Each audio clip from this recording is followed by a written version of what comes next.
राम राम दोस्तों, मेरी माताएं बहनें सभी को देव उठनी एकादशी की हार्दिक शुभकामनाएं। आज इसी अवसर पर श्री भगवान विष्णु जी 4 माह के बाद जागृत होते हैं और हमें उनकी पूजा अर्चना करनी चाहिए। इसी मंगल समय पर, शुभ समय पर मैं आपको उस समय का वृतांत सुनाता हूँ जब भगवान श्री राम जी अपना संपूर्ण काम पूरा करके और वापस विष्णु स्वरूप में प्रवेश करते हैं। पूरा सुनिए मेरे भाई, आपके सारे संकट दूर होंगे आज। जय श्री राम, जय हनुमान जी की, जय बाबा नीम महाराज जी की। दोस्तों पूरा सुनिए, बीच में ना छोड़े। छोटा सा पाठ है लेकिन एक एक श्री राम जी के उनके श्री मुख से ये वर्णन है। सुने उन्होंने कैसे कैसे अपना पूरा काम पूरा करके फिर वे विष्णु स्वरूप में प्रवेश करते हैं। भाइयों सहित श्री राम का विष्णु स्वरूप में प्रवेश तथा साथ आए हुए सब लोगों को संतानक लोक की प्राप्ति। अयोध्या से 1.5 योजन दूर जाकर रघुकुल नंदन भगवान श्री राम ने पश्चिमाभिमुख होकर निकट प्राप्त हुई पुण्य सलीला सरयू का दर्शन किया। सरयू नदी में सब और भंवरे उठ रही थी और वहां पर सब और घूम फिरकर रघुनंदन राजा श्री राम प्रजाजनों के साथ एक उत्तम स्थान पर आए। उसी समय लोक पितामह ब्रह्मा जी संपूर्ण देवताओं तथा महात्मा ऋषि मुनियों से घिरे हुए उस स्थान पर आ पहुंचे जहाँ श्री रघुनाथ जी परम धाम पधारने के लिए उपस्थित थे। उनके साथ करोड़ों दिव्य विमान शोभा पा रहे थे। सारा आकाश मंडल दिव्य तेज से व्याप्त हो अत्यंत उत्तम ज्योतिर्मय हो रहा था। पुण्य कर्म करने वाले स्वर्गवासी स्वयं प्रकाशित होने वाले तथा अपने तेज से उस स्थान को उद्भासित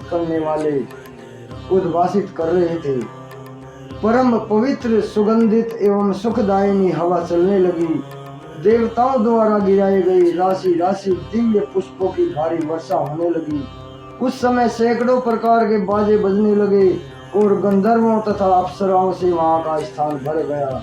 इतने में ही श्री रामचंद्र जी सरयू के जल में प्रवेश करने के लिए दोनों पैरों से आगे बढ़ने लगे।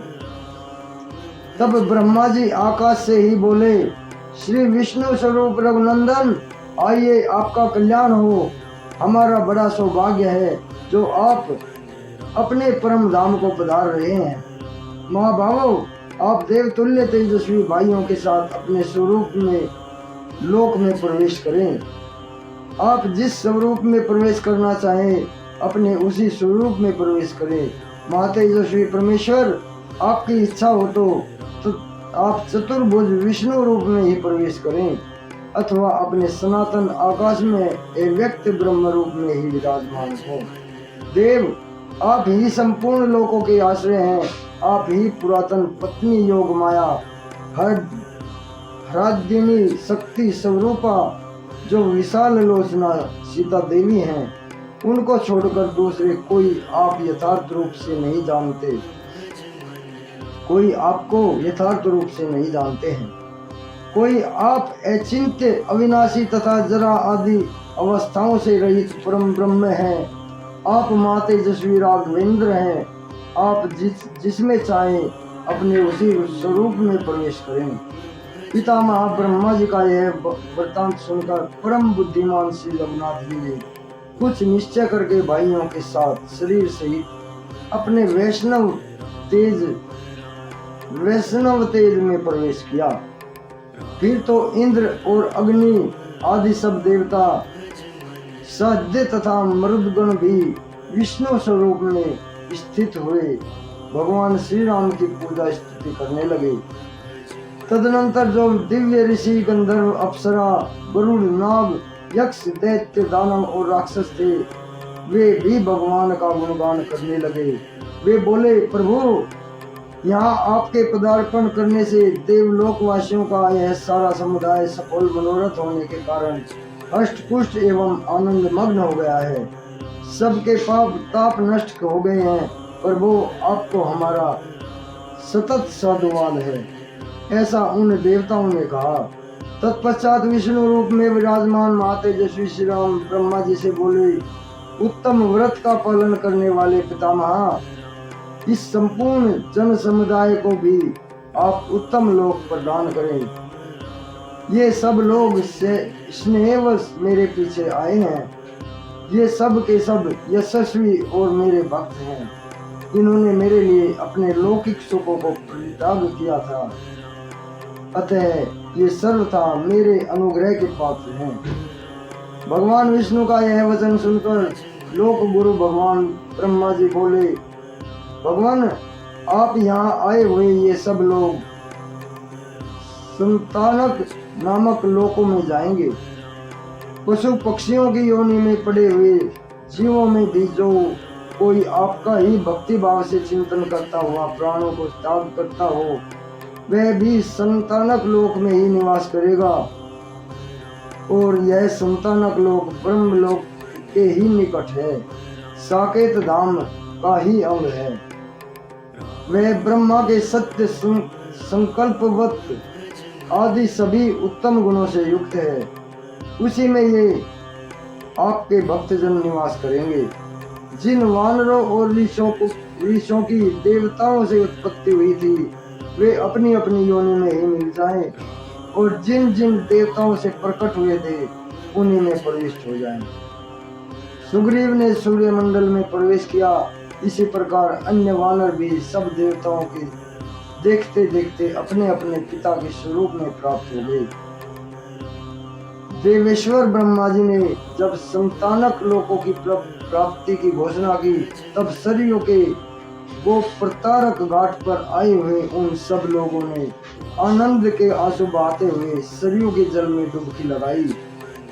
जिसने जिसने जल में गोता लगाया, वही वही बड़े हर्ष के साथ प्राणों और मनुष्य शरीर को त्याग कर विमान पर जा बैठा।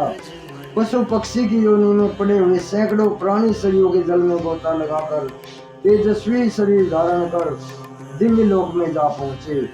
वे दिव्य शरीर धारण करके दिव्य अवस्था में स्थित हो देवताओं के समान दीप्तिमान हो गए। स्थावर और जंगम सभी तरह के प्राणी सरयू के जल में प्रवेश करके उस जल से अपने शरीर को भिगोकर दिव्य लोक में जा पहुंचे। उस समय जो कोई भी, चाहे रीछ हो, वानर हो, राक्षस हो, वहां आ गए। वे सभी अपने शरीर को सरयू के जल में डालकर भगवान के परम धाम में जा पहुंचे। इस प्रकार वहां आए हुए सब प्राणियों को संतानक लोक में स्थान देकर लोक गुरु ब्रह्मा जी हर्ष और आनंद से भरे हुए देवताओं के साथ अपने महान धाम को चले गए।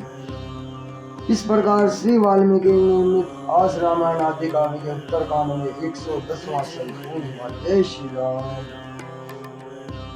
दोस्तों और मेरी माताएं बहनें, भगवान श्री राम एक ही रूप में चार भाई थे और चार स्वरूप विष्णु स्वरूप में ही थे, चतुर्भुज। और वे वापिस जाकर चारों भाई विष्णु स्वरूप में प्रवेश हो जाते हैं। सभी जो जो जिस जिस देवता का स्वरूप था, जो जिस देवता का अवतार था, वो वहीं पर जाकर अपने देव स्वरूप में विलीन हो जाते हैं। आपको ये कैसी लगी आज की कथा मुझे बताएं, और आज का दिन ये पुण्य लाभ है, ज़्यादा से ज़्यादा उठाएं, आगे भी शेयर करें, ताकि आपको और भी भगवान श्री राम जी की बाबा ने ज़्यादा मिले। जय श्री राम, जय बाबा ने।